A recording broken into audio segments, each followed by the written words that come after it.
মুহাম্মাদুর রাসূলুল্লাহ সাল্লাল্লাহু আলাইহি সাল্লাম ওই মজলিসে আসার জন্য দণ্ডায়মান হইয়া গেছে।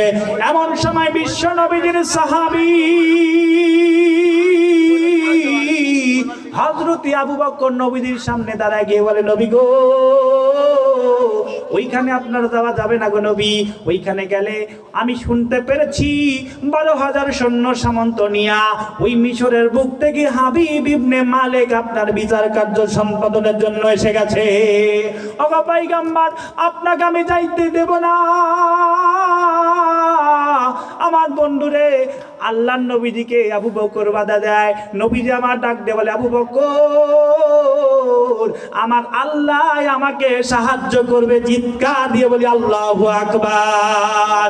শুধু তাই নয় আবু বকর, আমার আল্লাহ পাক আমাকে সাহায্য করবে। সাহায্যই নয়, বরং আমার আল্লাহ পাক আমাকে সম্মান দিয়া বিজয় দান করবেন। আওয়াজ দিয়ে বলি সুবহানাল্লাহ। আমার বন্ধুরে নবীজি আবু বকরের হাত থেকে আমার বন্ধুরে হটায়া দিয়া সামনের থেকে আল্লাহ পাকের নবীর জামাতা হযরতে আলী আমার বন্ধুরে নবীজির সামনে দাঁড়ায় গেছে। ওগো নবী, এক নয় দুই নয় 12,000 সৈন্য সামন্ত নিয়া ওই মিশরের জমিন থেকে হাবিব ইবনে মালিক আপনার বিচার কার্য সম্পাদনের জন্য এসেছে। ওগো পয়গম্বর, আমি আপনাকে যাইতে দেব না। ওইখানে গেলে আপনাকে তারা মেরে ফেলবে। আমার বন্ধুরে আবু বকরকে যেমন নবীজি উত্তর দিল, আল্লাহর নবীর জামাতা হযরতে আলীকে একই উত্তর দিয়া আমার বন্ধু আলীকে ওইখান থেকে হটায় দিয়া নবীজি আমার ওই হাবিব বিন মালিকের সৈন্য বাহিনীদের সাথে নবীজি আমার রওনা দিয়েছে। চিৎকার দিয়ে বলে আল্লাহু আকবার। এ দুনিয়ার মুসলমান, লম্বা করে নাম, অনেক লম্বা জোর ইতিহাস।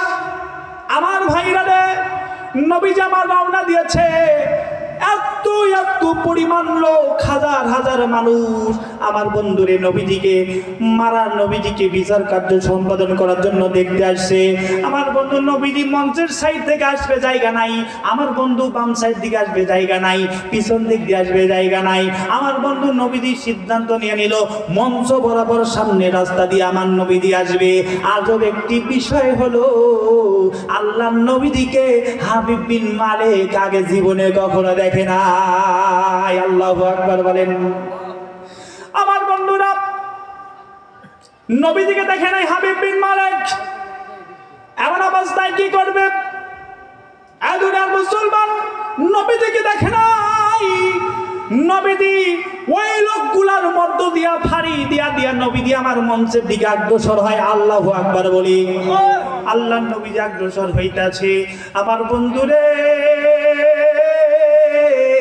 এমন সময় হাবিব বিন মালিক কিন্তু সৈন্যের চেয়ারের উপর বিচার কার্য সম্পাদনের জন্য বসে আছে। আর বন্ধু শুধু তাই নয়, পাশে সভ্যখচিত চেয়ারের উপর মিস্টার আবু জেহেল বসে আছে। আমার বন্ধু এমন সময় আল্লাহর নবীর লোকগুলা ফাড়ি দিয়া দিয়া যখন সামনের দিকে অগ্রসর হয়, নবীর সুরত, নবীর আকৃতি দেখিয়া আমার বন্ধুরে হাবিব বিন মালিক বড় আশ্চর্য হইয়া গেল। কারণ তার কাছে বর্ণনা করা হয়েছে মুহাম্মদ একটা পাগল ব্যক্তি। আওয়াজ দিয়ে বলি নাউজুবিল্লাহ। একটা পাগল ব্যক্তি। আমার বন্ধুরা, পাগল ব্যক্তির চেহারা কিন্তু ভালো হয় না। তার চেহারার ভিতরে উস্কো শুষ্ক দেখা যায়, তার পোশাকগুলো ময়লাযুক্ত দেখা যায়, তার চুলগুলো এলোমেলো দেখা যায়, দাড়িগুলো এলোমেলো দেখা যায়।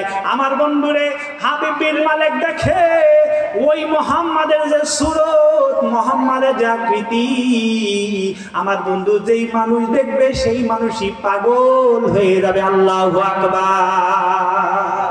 এ দুনিয়ার মুসলমান, নবীজির সৌন্দর্য মাখা চেহারা দেখিয়া হাবিব বিন মালিক আর নিজেকে স্থির রাখতে পারে না।